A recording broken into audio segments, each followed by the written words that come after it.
Shalom Bapak Ibu, kami undang untuk bangkit berdiri untuk kita mulai kebaktian pada siang hari ini.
Jemaat yang dikasihi oleh Tuhan Yesus Kristus, marilah ibadah kita pada pagi hari ini kita awali dengan pengakuan bahwa Tuhan yang menciptakan langit dan bumi adalah sumber pertolongan kami.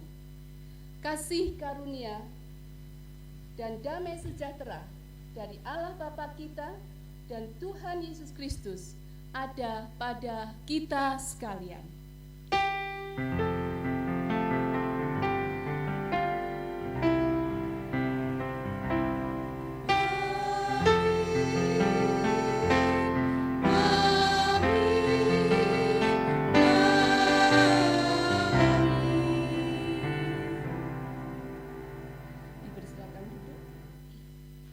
Kita bersama-sama akan memulai ibadah kita dengan mengangkat satu pujian dari Kidung Jemaat nomor 4.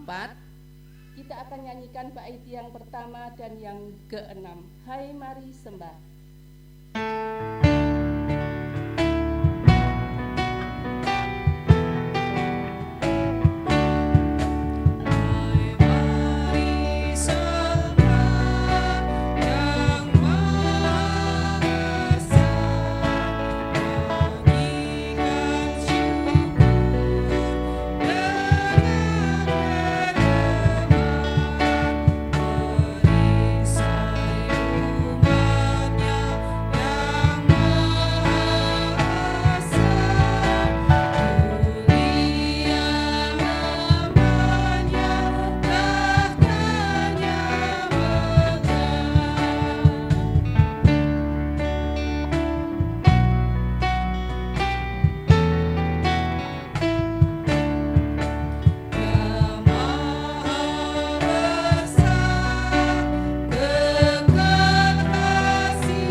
Bapak, Ibu, dan Saudara yang dikasihi oleh Tuhan Yesus Kristus, Tuhan kita mengajar kepada kita untuk hidup didasarkan dengan kasih.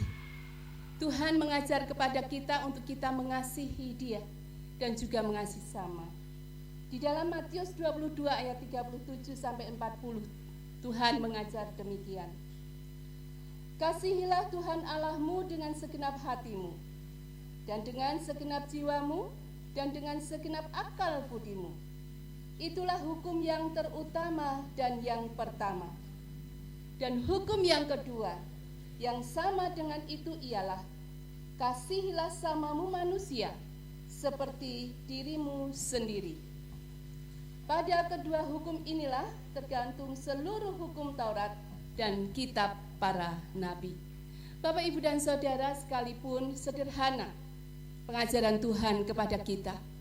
Tetapi kalau kita mau jujur, kita tidak akan mampu melakukannya. Seringkali kita melakukan segala sesuatu yang menyakitkan hati orang lain, menyakitkan hati saudara kita. Karena itu Bapak, Ibu, dan Saudara, sejenak saya ajak untuk hening sejenak, datang kepada Tuhan, mengakui dosa kita secara pribadi.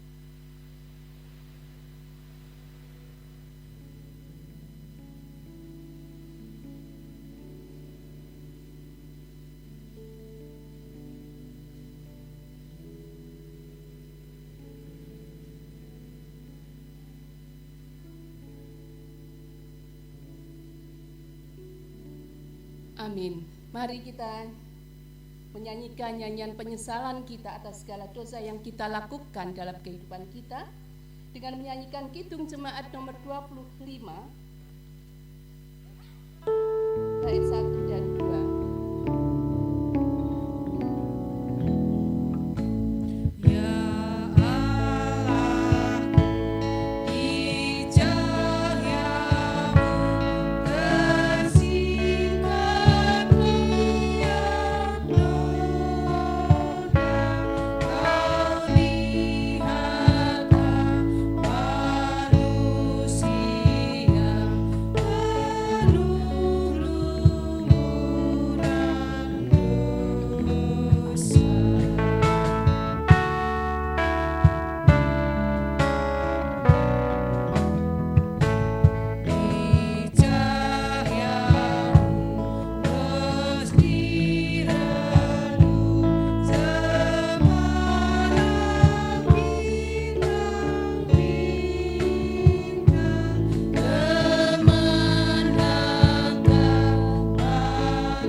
Dari Tuhan dan petunjuk hidup baru.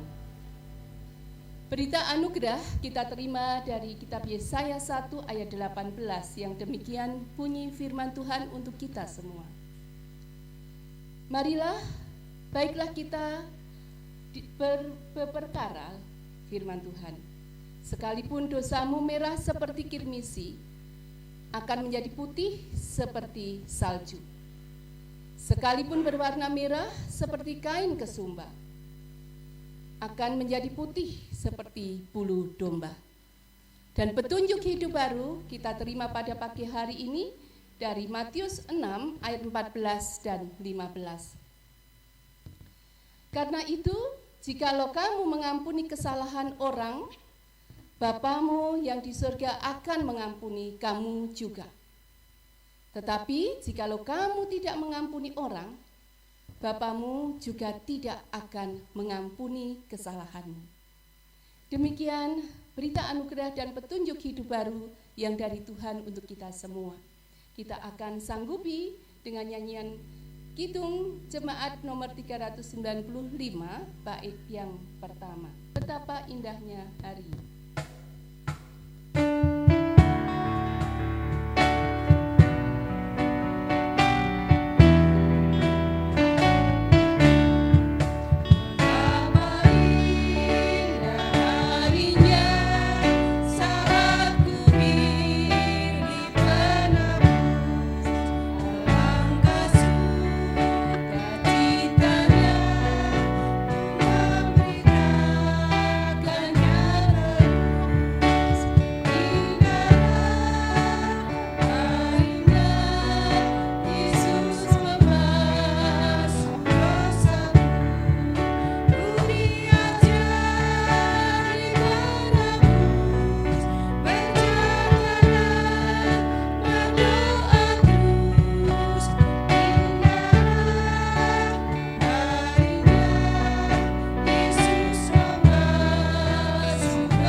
Masuk di dalam doa syafaat kita. Bapa, kami bersyukur sebab karena kasih anugerah-Mu, Tuhan izinkan kami untuk kami boleh bersekutu pada pagi hari ini. Berkat-Mu yang mengalir atas kami di sepanjang kehidupan kami. Sungguh Tuhan membuat kami tetap kuat di hadapan Tuhan. Dan saat ini Tuhan, kami pun percaya bahwa berkat Tuhan juga mengalir atas kami. Sehingga melalui ibadah syukur kami akan membawa berkat bagi setiap kami jemaat-Mu yang hadir saat ini. Engkau kuatkan kami untuk menjadi jemaat-Mu. Engkau kuatkan kami untuk menjadi bagian dari satu komunitas gereja-Mu. Sehingga kami mampu untuk kami dapat menempatkan diri kami sebagaimana seharusnya yang Tuhan kehendaki atas kami. Kami di dalam rasa syukur kami ingat akan saudara-saudara kami Tuhan, yang saat ini tidak bisa bersama-sama kami, yang sedang mungkin dalam kelemahan tubuh, baik karena usia yang sudah sepuh maupun sakit karena sakit penyakit. Tuhan, biarlah di dalam kelemahan tubuh mereka, Tuhan tetap kuatkan mereka. Tuhan tetap buat mereka untuk tetap kuat di dalam imannya kepadamu. Sehingga di dalam kelemahan tubuhnya mereka pun tetap mengucap syukur atas segala berkat-Mu. Karena kami yakin dan percaya bahwa Tuhan memiliki rencana yang terbaik untuk mereka. Dan biarlah saudara-saudara kami juga semakin kuat dengan dukungan keluarga yang merawatnya, untuk semakin kuat dalam melawan sakit penyakit dan kelemahannya, bahkan tetap kuat di dalam imannya kepadamu. Kami berdoa untuk jemaat-Mu yang ada di GKJ Bandungan ini Tuhan. Kami bersyukur Tuhan izinkan kembali kami bersekutu secara tatap muka. Sekalipun harus dilaksanakan 2 kali, tetapi kami percaya bahwa semuanya ini tidak akan mengurangi berkat Tuhan untuk semakin menguatkan jemaat-Mu yang ada di sini. Tuhan akan semakin teguhkan dengan situasi dan kondisi yang sedang kami alami dengan adanya COVID yang tidak kunjung selesai ini. Biarlah semua tetap semakin membuat kami rindu untuk mencari Engkau, rindu untuk selalu bersama Engkau, dan rindu untuk senantiasa berpegang kepadamu.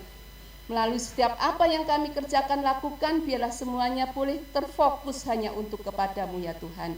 Sehingga jemaat-Mu yang ada di GKJ ini semakin hari semakin Engkau kuatkan. Tidak takut dengan COVID, tetapi kami bisa bersahabat, tetapi bukan berarti kemudian kami mengentengkannya. Kami tetap waspada, tetapi kami tetap percaya Tuhan akan menolong kami. Tuhan, Engkau juga memberkati para majelis dan juga Bapak Pendeta dan keluarga yang Tuhan tempatkan di gereja-Mu ini. Biarlah dengan pertolongan tangan kasih Tuhan, saudara-saudara kami yang telah Tuhan pilih untuk membimbing kami, untuk menggembalakan kami ini, boleh semakin Engkau pakai untuk sesuai dengan kehendak-Mu melakukan setiap tugas dan pekerjaannya. Dan melalui penyertaan-Mu Tuhan, para majelis dan Pak Pendeta Matius Rusmianto, Engkau memberkati kekuatan, Engkau memberikan hikmat, sehingga semuanya dilakukannya hanya untuk membawa jemaat-Mu semakin dekat dengan Engkau. Sehingga gereja-Mu yang di sini boleh menjadi satu komunitas yang sehat, yang kuat, yang teguh di dalam Tuhan. Kami serahkan juga untuk pemerintah yang sampai saat ini masih bergelut menangani COVID. Biarlah Tuhan tambahkan hikmat kepada para pemimpin, sehingga semuanya dilakukan oleh para pemimpin ini dengan bijak, dengan tetap bersandar kepada Tuhan, yang semuanya boleh mendatangkan damai sejahtera bagi rakyat yang ada di sini, di Indonesia tercinta ini Tuhan. Terima kasih Tuhan Yesus, terima kasih. Kami tetap menyerahkan seluruh ibadah kami ini hingga selesai nanti di dalam pertolongan dan pimpinan-Mu. Di dalam nama Tuhan Yesus Kristus kami berdoa. Amin.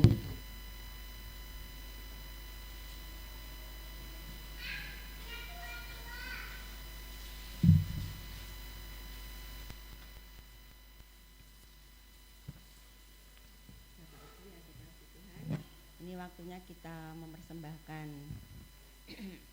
sebagian dari berkat Tuhan yang diberikan kepada kita semua.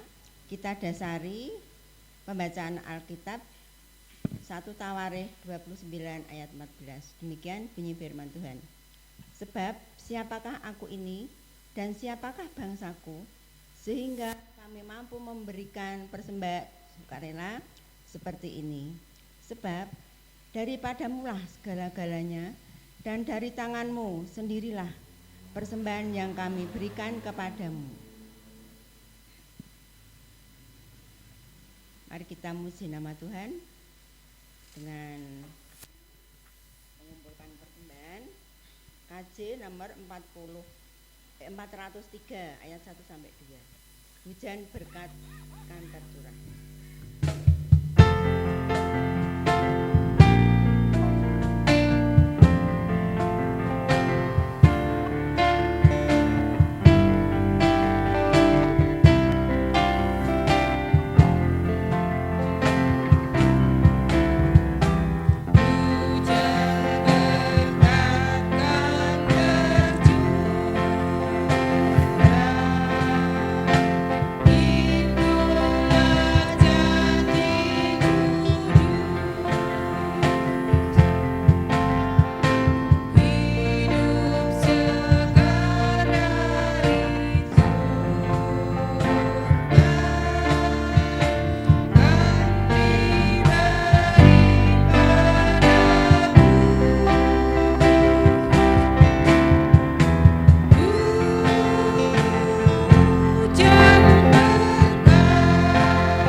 Kami kembali datang kepadamu ya Bapa pada siang hari ini. Kami mengaturkan puji syukur dan berterima kasih karena Engkau telah hadir di tengah-tengah kami untuk menggerakkan hati kami. Engkau telah memberkati kami di dalam pekerjaan kami dari pagi, siang sampai pagi hari ini. Kami dengan keadaan selamat dengan pekerjaan-pekerjaan yang Tuhan telah berikan, yaitu sebagai pedagang, sebagai guru, sebagai petani, sebagai pengajar, sebagai karyawan.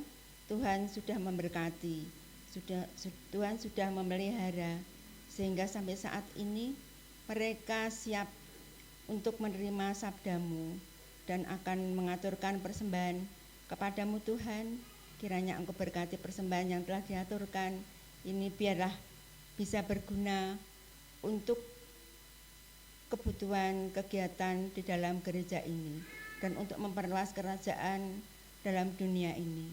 Ya Tuhan, Engkau sucikan persembahan ini, Engkau kuduskan. Bagi mereka yang mengelola Tuhan, kiranya Engkau jauhkan dari mara bahaya, Engkau jauhkan dari roh-roh jahat yang akan mengganggunya. Biarlah persembahan ini berguna sekali bagi untuk kemuliaan nama-Mu saja.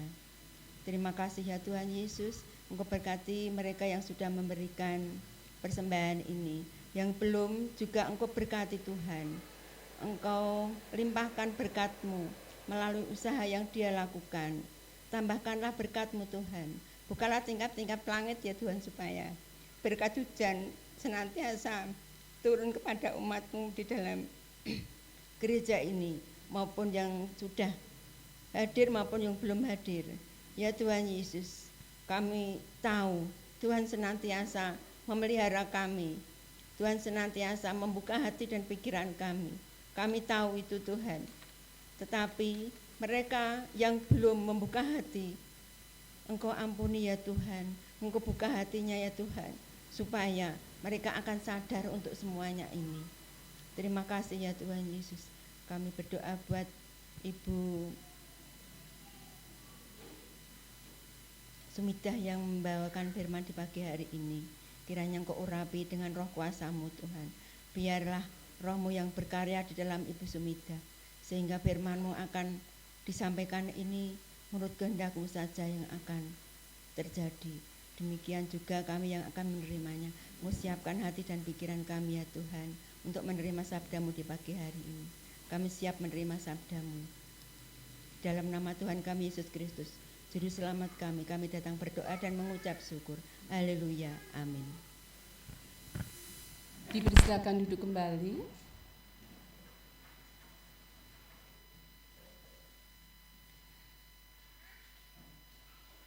Selamat pagi Bapak Ibu yang terkasih di dalam Tuhan Yesus Kristus.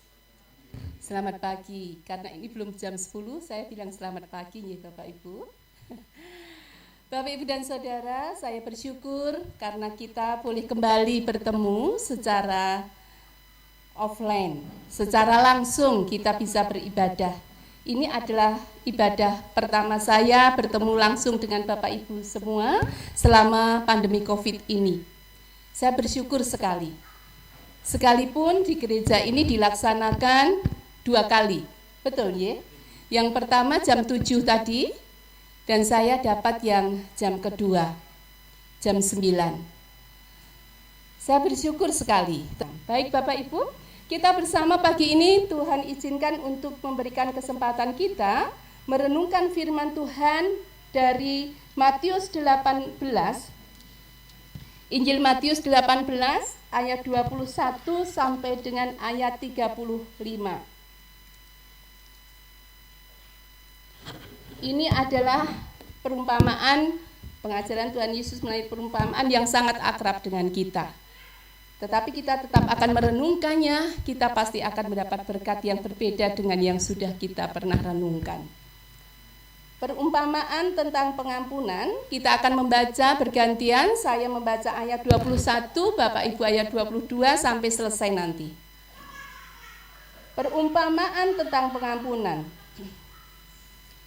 Kemudian datanglah Petrus dan berkata kepada Yesus, Tuhan, sampai berapa kali aku harus mengampuni saudaraku jika ia berbuat dosa terhadap aku? Sampai 7 kali.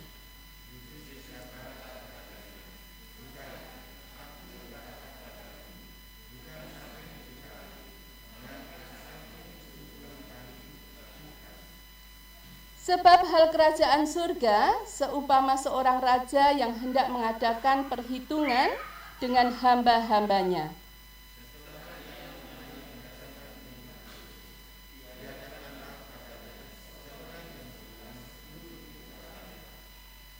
Tetapi karena orang itu tidak mampu melunaskan hutangnya, raja itu memerintahkan supaya ia dijual beserta anak istrinya dan segala miliknya untuk membayar hutangnya.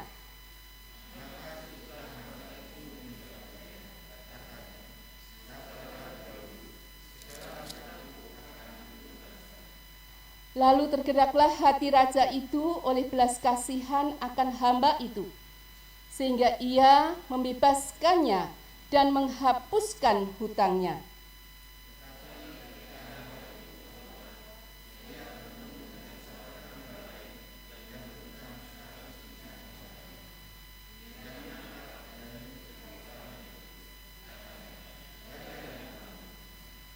Maka sujudlah kawannya itu dan memohon kepadanya, "Sabarlah dahulu, hutangku itu akan kulunaskan."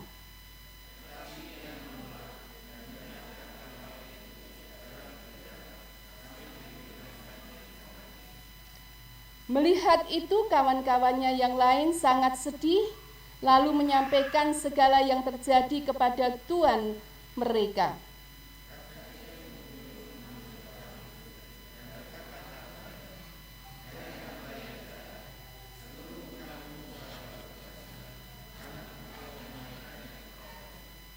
Bukankah engkau pun harus mengasihani kawanmu seperti aku telah mengasihi engkau?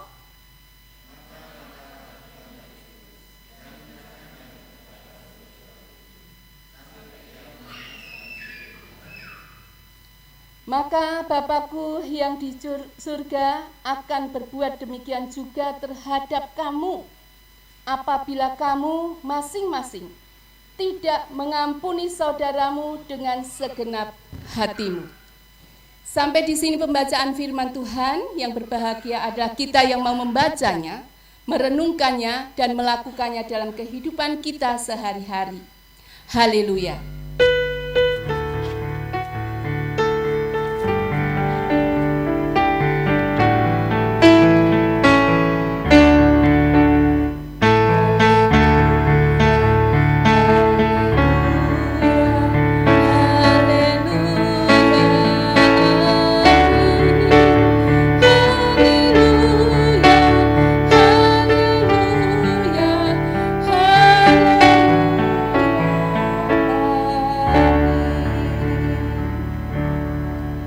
Bapak, Ibu, dan Saudara, tema yang akan kita renungkan bersama pada pagi hari ini, saya diberikan oleh majelis, adalah menjadi komunitas yang mengampuni. Menjadi komunitas yang mengampuni.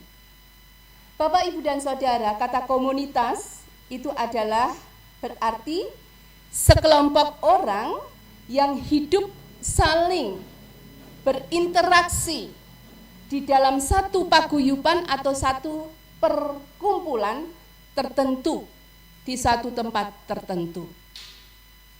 Komunitas adalah perkumpulan dalam satu paguyuban yang memiliki interaksi satu dengan yang lain. Dan kita tahu bahwa yang namanya gereja, makna kata gereja itu bukan hanya menunjuk pada gedung yang megah, menara yang tinggi yang dipakai oleh orang percaya dalam bersekutu. Tetapi gereja itu lebih menunjuk kepada pribadi orang yang mau mendengarkan panggilan Tuhan. Menunjuk pribadi orang-orang yang menanggapi panggilan Tuhan untuk menerima Yesus menjadi Tuhan dan Juru Selamatnya. Gereja juga di dalam bahasa Portugisnya adalah igreja. Igreja itu memiliki arti sekumpulan domba dengan seorang gembala. Dari kata Portugis ini menunjuk bahwa gereja itu bukan hanya gedung. Gereja itu bukan hanya pribadi. Tetapi gereja itu adalah persekutuan sekumpulan domba. Domba itu adalah orang-orang yang menerima panggilan Tuhan untuk menjadi murid-muridnya. Gereja itu adalah sekelompok orang yang menerima Tuhan Yesus menjadi Tuhan dan Juru Selamatnya, yang seringkali kita sebut dengan akrab sebagai jemaat. Oleh karena itu, karena gereja ini ada sekumpulan domba, sekumpulan orang-orang yang percaya kepada Tuhan Yesus Kristus, sekumpulan orang-orang yang selalu berinteraksi di dalam Tuhan Yesus, maka gereja ini adalah merupakan satu komunitas. satu komunitas gereja. Dalam kehidupan sebagai komunitas gereja ini memang tidak mudah Bapak, Ibu, dan Saudara. Karena setiap anggotanya yang menjadi komunitas gereja itu memiliki tanggung jawab untuk menerima panggilan Tuhan. Tanggung jawabnya apa? Di dalam berinteraksi dengan sesama itu dalam satu persekutuan, dalam satu komunitas itu. Bertanggung jawab untuk saling memperhatikan, bertanggung jawab untuk saling mempedulikan, bertanggung jawab untuk saling berbagi satu dengan yang lain, yang bukan hanya membagi harta, tetapi juga membagi perhatian, membagi semangat, membagi ide-ide dan lain sebagainya. Itu tanggung jawab yang diemban oleh setiap anggota-anggota dalam komunitas, dalam gereja itu. Kehidupan yang bisa saling itu tentu akan tercipta, akan bisa terwujud jika masing-masing anggota komunitas itu memiliki kemurahan hati, bisa menerima kekurangan dan kelebihannya untuk saling mengisi, sehingga kemurahan hati itu bisa dilakukan untuk saling mau mengampuni. Sesuai dengan tema kita yang akan kita renungkan nanti, bahwa gereja itu adalah komunitas yang mengampuni. Bapak, Ibu, dan Saudara, jadi kalau demikian, kunci utama untuk bisa membangun satu komunitas gereja yang kuat, membangun satu komunitas gereja yang tangguh, satu komunitas gereja yang sehat hanya satu, yaitu kemurahan hati untuk mau mengampuni saudaranya yang lain. Di luar itu, maka komunitas gereja ini akan mudah retak, ambyar kalau orang sekarang mengatakan. Bapak, Ibu, dan Saudara, bersyukur kalau kita pagi hari ini kita boleh menerima pengajaran Tuhan Yesus. Bagaimana kita hidup berkomunitas yang harus saling mengampuni. Apa sih mengampuni itu? Bagaimana kita harus mengampuni? Ketika kita membaca di dalam Injil Matius tadi, di ayat 21 diawali dengan pertanyaan Petrus kepada Yesus. Lalu berapa kali saya harus mengampuni saudara saya yang salah dengan dosa dengan saya kepada saya, Tuhan? Kemudian Petrus langsung memberikan option. Menurut Petrus itu suatu pendapat yang sudah paling benar. 7 kali kah? 7 kali itu sudah banyak sekali. Karena pada umumnya kalau kita mengampuni orang lain, itu 1 kali saya maafkan, 2 kali dimaafkan, 3 kali tiada maaf bagimu, atau ketiga kali tak pikir dhisik. Disimpan kesalahan orang lain itu di dalam hati kita. Untuk memaafkan, mengampuninya sulit. 1 kali, 2 kali kan sudah saya ampuni. Dia melakukan terus, bosan aku mengampuni. Oleh karena itu Petrus menyampaikan 7 kalikah Tuhan? Itu menurut Petrus sudah angka yang sempurna. Sudah paling baik, karena pada umumnya 2-3 kali sudah. Tetapi apa yang dianggap Petrus paling sempurna itu, Tuhan Yesus tidak pakai. Tuhan Yesus tidak mau hanya 7 kali. Tuhan mengajar, kalau engkau mengampuni saudaramu 70 kali 7. Kalau dihitung secara angka gampang Bapak Ibu, berapa? 490 kali. Banyak ya Bapak Ibu? Banyak. Tetapi 490 ini bukan berarti kita menghitung sudah 490 kemudian selesai, tidak. Tuhan tidak pernah mengajarkan untuk melalui perumpamaan ini untuk mengampuni saudara kita yang bersalah kepada kita ini dihitung secara angka. Tetapi Tuhan menghendaki dengan angka 70 kali 7 ada angka yang sempurna, artinya adalah Tuhan mengajar kepada kita untuk mengampuni orang yang bersalah kepada kita, saudara kita yang seiman, saudara kita yang terdekat, saudara kita yang salah dalam satu komunitas, tiada batasnya. Tanpa batas, bukan sebatas 490 kali, tidak. Tuhan tidak mengajarkan banyaknya angka, tetapi Tuhan mengajarkan untuk tidak terbatas dalam memaafkan, mengampuni saudara kita yang menyakiti salah kepada kita. Bapak, Ibu, dan Saudara, mengapa demikian? Karena Tuhan mengajar dan membuktikan bahwa Dia yang adalah maha tinggi, maha mulia, maha kudus, mau datang ke dunia mengampuni dosa manusia dan dosa kita. Berapa kalikah kita diampuni oleh Tuhan dosa kita? Bapak Ibu pernah menghitungnya? Pernah menghitungnya? Berapa kali? Saya yang sudah jalan 56 tahun, baru 56 tahun gitu ya. Saya tidak bisa menghitung berapa kali Tuhan mengampuni saya. Setiap kali saya berdosa, saya memohon pengampunan, Tuhan mengampuni saya. Kalau saya mau mencatat berapa banyak dosa yang telah diampuni Tuhan kepada saya tidak akan mampu menghitungnya. Saya yakin Bapak Ibu juga merasakan demikian. Tuhan mengampuni kita ini tidak terhingga. Tuhan mengampuni kita tidak mengatakan, kowe wingi wis melakukan ini, tak ampuni. Saiki melakukan hal yang sama meneh, tak ampuni. Sesok kowe melakukan tidak seampuni. Tidak seperti kita. Berapa kali kita jatuh dalam dosa, sebanyak itu juga Tuhan mengampuni. Berapa kali kita nanti ke depan akan melakukan dosa, baik yang kita sengaja atau tidak, Tuhan sebanyak itu juga akan mengampuni kita. Bapak, Ibu, dan Saudara, inilah yang diajarkan Tuhan kepada kita.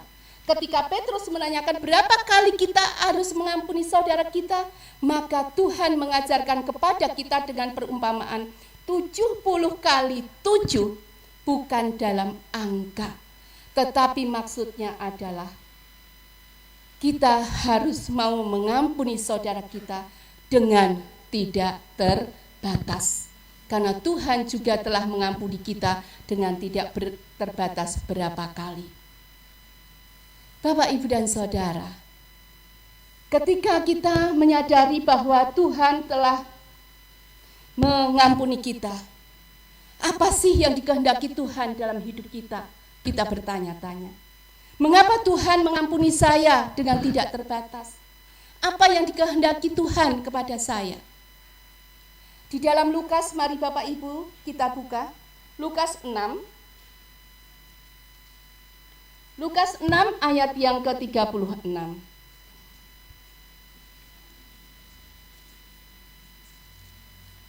Lukas 6 ayat 36.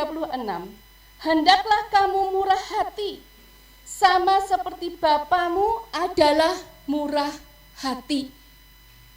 Murah hati itu bukan berarti kita memberikan harta benda kepada orang-orang saudara kita. Tetapi murah hati itu memberikan hati kepada saudara kita. Ketika saudara kita, orang bersalah kepada kita, kita mau mengampuninya. Bahkan kalau kita memiliki kemurahan hati, tidak perlu saudara kita yang menyakiti hati kita itu meminta maaf kepada kita. Bukankah kita seringkali mengatakan, jo ngasih aku memaafkan dia. Lah wong dhewe salah ra ngakoni salah. Jutek. Ya, jo ngasih gitu ya. Bukankah kita mengatakan begitu? Kalau saudara kita meminta maaf baru kita maafkan. Tetapi Tuhan menghendaki kepada kita yang telah menerima pengampunan dari Dia yang tidak terhingga ini, kita harus memiliki kemurahan hati. Sekalipun saudara kita ini yang bersalah kepada kita tidak meminta maaf kepada kita, maka kita harus mau memaafkan kesalahannya. Nah, bagaimana dia akan tahu kalau dia tidak minta maaf kepada saya, kok saya maafkan? Bagaimana dia tahu kalau dia salahnya ini? Itu kan bisa dibicarakan.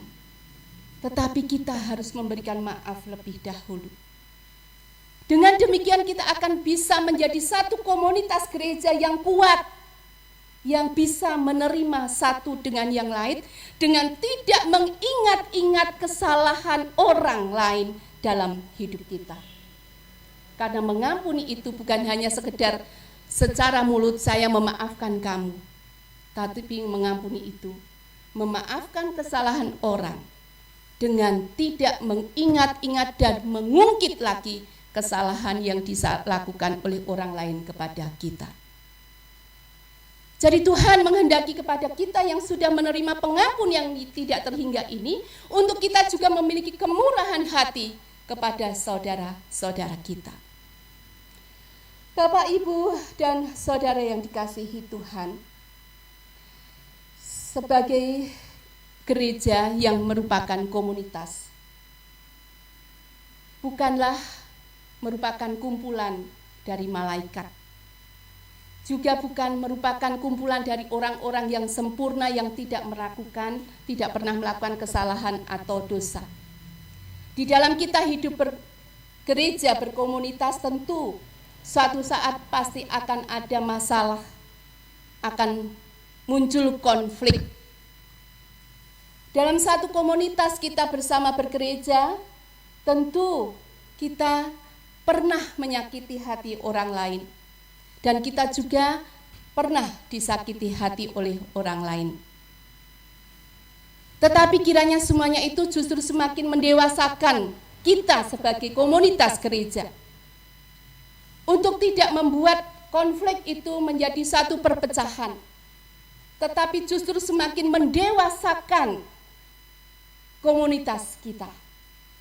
Tetapi sekalipun masalah dan konflik bisa menjadikan kita semakin dewasa dalam berkomunitas, bukan berarti kemudian kalau ada masalah, ada konflik, maki wae. Wong itu akan semakin menguatkan, mendewasakan kita sebagai gereja. Bukan begitu, tetapi kita harus berusaha untuk menyelesaikannya. Diungkapkan dengan hati dan kepala yang dingin untuk diselesaikan, dengan tetap bersandar kepada dasar hidup kita, yaitu firman Tuhan. Diselesaikan. Sehat atau tidaknya komunitas gereja itu dilihat dari bagaimana bisa menyelesaikan konflik yang terjadi di dalam komunitas itu. Bapak, Ibu, dan saudara, lalu mengapa sih kita harus di dalam komunitas ini kita harus mau saling mengampuni? Memang akan membuat komunitas kita kuat. Tetapi mengapa kita harus mengampuni? Dasarnya adalah yang sudah kita bahas tadi, bahwa Tuhan lebih dulu mengampuni kita. Maka kita harus mau mengampuni orang yang bersalah kepada kita. Yang kedua, bahwa dengan kita mau mengampuni kesalahan orang lain, kita akan bisa membangun relasi kembali yang baik. Sehingga komunitas itu akan tetap ada relasi, ada komunikasi di dalam komunitas gereja kita. Tetapi kalau kita tidak mau mengampuni, maka onone jodaan, nengengan, grundeli, kae lho. Kae, pendetane kae delok. Ono pendeta kok kaya ngono. Ono majelis kok kaya ngono. Wis saiki karepe dhewe wae. Dengan begitu tidak akan menjadi satu komunitas gereja yang kuat, yang sehat. Tetapi kita harus mau mengampuni kekurangan, kesalahan majelis, pendeta, jemaat satu dengan yang lain. Agar komunitas gereja kita ini menjadi satu komunitas gereja yang sehat, yang kuat di dalam Tuhan. Mengapa kita harus mengampuni? Akan membuat relasi kita menjadi pulih kembali. Kalau relasi kita pulih menjadi baik, maka kita akan menjadi gereja yang sehat, komunitas yang sehat. Bapak, Ibu, dan Saudara, kalau Tuhan sudah mengampuni kita, mengampuni dosa kita, kita juga harus mengampuni orang lain. Mengapa? Karena Tuhan sudah lebih dulu berkarya atas kita. Tuhan yang demikian luar biasa saja mau mengampuni kita yang rendah, apalagi kita. Seharusnya kita harus yang rendah yang sudah diampuni ini mau mengampuni orang yang bersalah kepada kita. Bapak, Ibu, dan Saudara yang dikasihi Tuhan, lalu bagaimana kalau kita berpendapat, lawang dia itu salahnya besar sekali pada saya, nggak rese tekan jero ati, angel diilangke. Sorry yo, nek aku kon apik meneh. Sorry yo, aku tak ranang gereja wae wis tidak masuk dalam komunitas. Bagaimana kalau kita tidak mau mengampuni orang yang bersalah kepada kita? Terlebih di dalam kita hidup berkomunitas sebagai gereja. Apa yang akan kita alami kalau kita tidak mau mengampuni kesalahan orang lain kepada kita?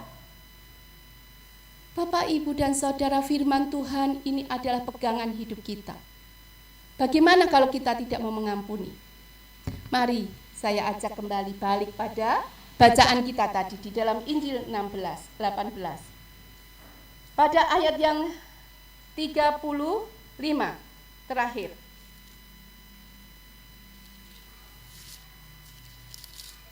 Di dalam ayat 35, Tuhan Yesus menyampaikan demikian. Bapakku yang di surga akan berbuat demikian juga terhadap kamu, apabila kamu masing-masing tidak mau mengampuni saudaramu dengan segenap hatimu. Bapakku yang di surga akan berbuat demikian yang sama. Berbuat apa? Kalau kita baca di ayat sebelumnya, apa yang dilakukan oleh seorang raja itu ketika mengampuni hambanya yang punya hutang 10.000 talenta? Dia menghapuskan hutang itu. Tetapi ketika tahu bahwa orang yang sudah dihapuskan hutangnya yang demikian besar 10.000 talenta itu tidak mau mengampuni sesama hamba yang berhutang kepadanya 100 dinar, apa yang dilakukannya? Raja itu memanggil hamba itu yang sudah menerima pengampunan besar itu untuk diserahkan kepada algojo. Artinya dimasukkan untuk kemudian menjadi dihukum.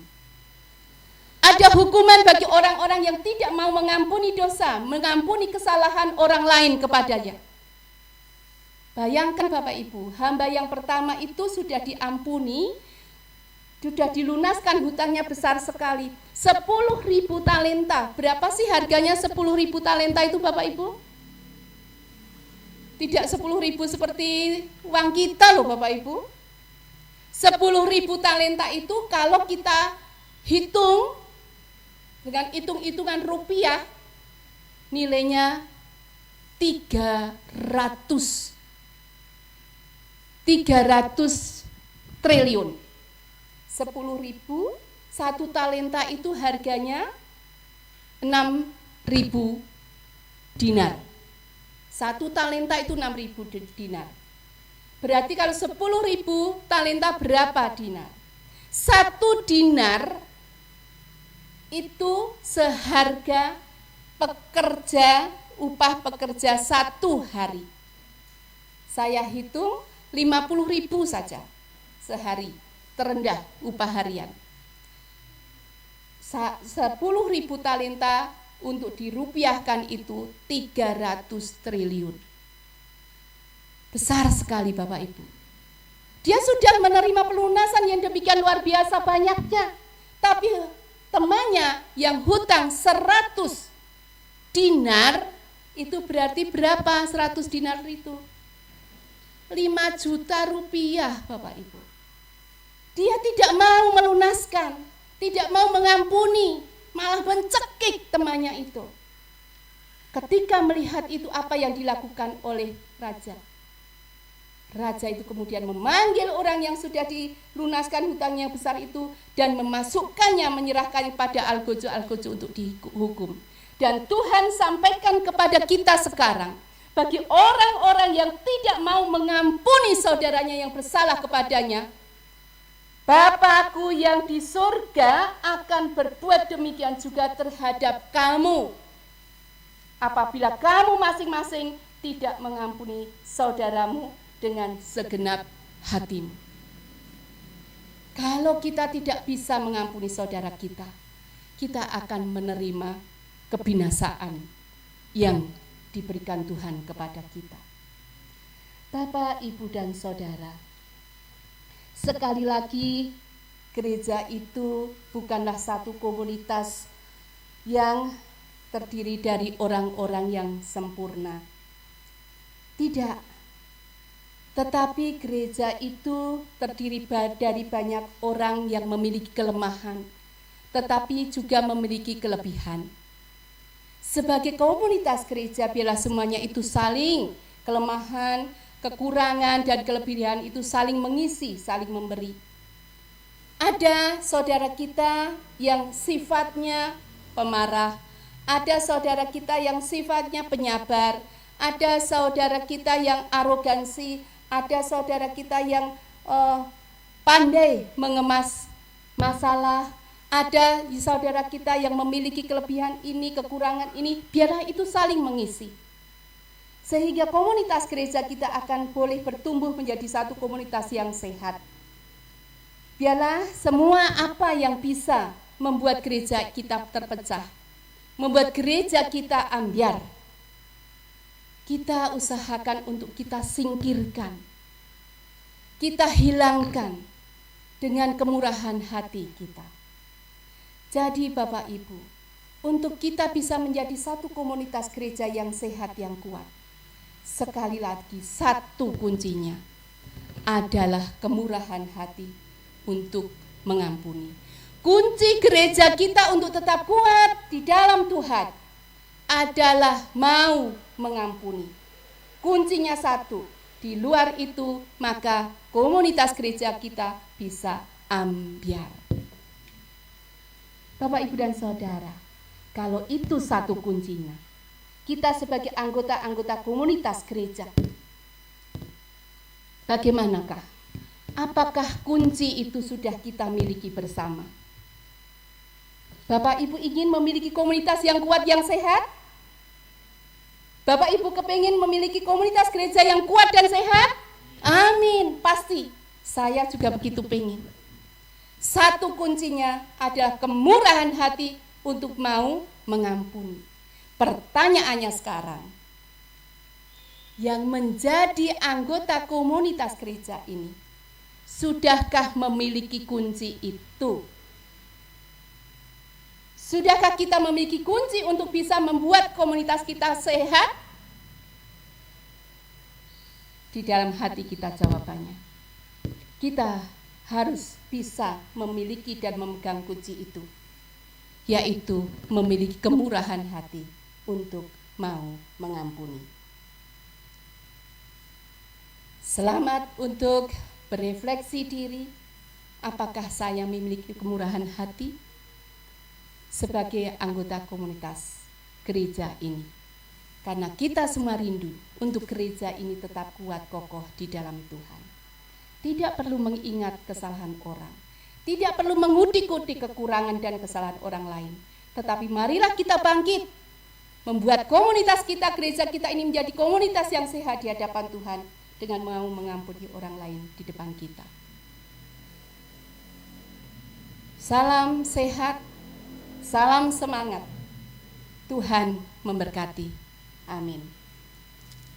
Kita akan masuk di dalam saat teduh.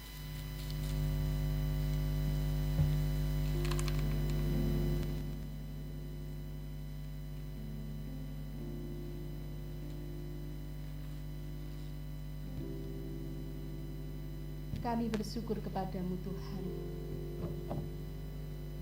Melalui firman ini Engkau mengingatkan kepada kami untuk kami boleh menyadari bahwa kami ini adalah bagian dari komunitas yang telah Engkau bentuk di tempat ini. Kami adalah orang yang telah mendengarkan panggilan-Mu untuk menjadi gereja-Mu. Otomatis kami adalah anggota dari komunitas yang telah Tuhan bentuk di gereja ini.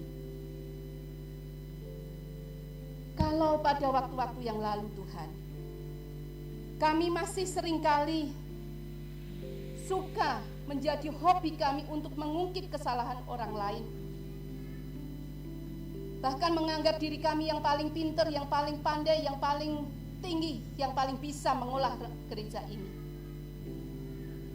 Sehingga sampai saat ini seolah-olah gereja ini akan hancur.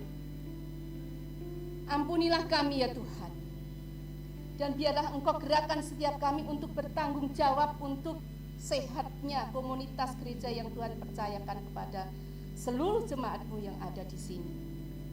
Hingga kami masing-masing yang telah Tuhan tunjukkan kunci untuk menjadi komunitas yang sehat itu, kami mampu untuk memegang kunci itu dan memakainya untuk membuka kembali, sehingga gereja ini boleh menjadi gereja, komunitas gereja yang sehat, yang berkenan kepadamu.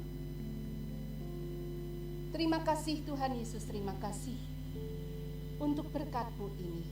Berkat yang akan kami pegang terus di dalam kami bergereja, di dalam kami berkomunitas, bahkan di dalam bukan hanya komunitas yang besar, yang terkecil pun dalam keluarga kami. Kami mau pegang. Kunci itu kami pegang. Untuk kami dapat juga membentuk dan mempertahankan komunitas yang Kau percayakan kepada kami dalam keluarga kami.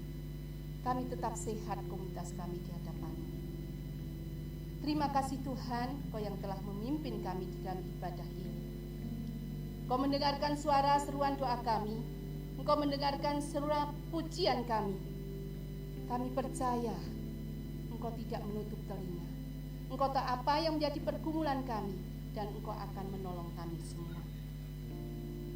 Karena Engkau yang senantiasa peduli dan memelihara hidup kami. Engkau juga yang selalu mengingatkan kepada kami untuk selalu mengampuni orang-orang yang bersalah kepada kami. Seperti di dalam petunjuk hidup baru yang Kau berikan kepada kami, bahwa Kau akan mengampuni kami jikalau kami mengampuni orang lain. Bahkan Tuhan juga mengajar melalui doa Bapa kami yang Tuhan ajarkan kepada kami. Dan biarlah doa ini bukan hanya sebagai hafalan kami, tetapi sungguh Tuhan menjadi gaya hidup kami untuk kami dapat mengampuni orang lain. Karena itu Tuhan, saat ini kami mau menutup doa kami ini dengan doa Bapa kami yang Engkau ajarkan kepada kami.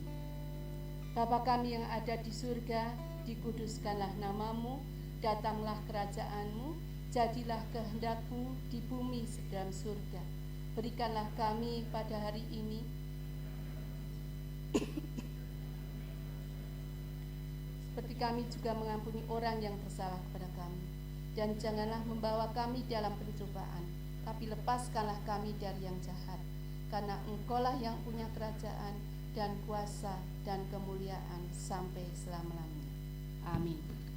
Bapak, Ibu, dan Saudara dipersilahkan untuk bangkit berdiri.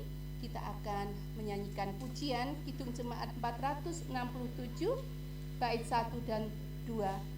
Tuhanku bila hati kawanku. Jangan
mengukuhkan iman dengan mengucapkan bersama pengakuan iman rasuli dengan meletakkan tangan kanan di dada sebelah kiri.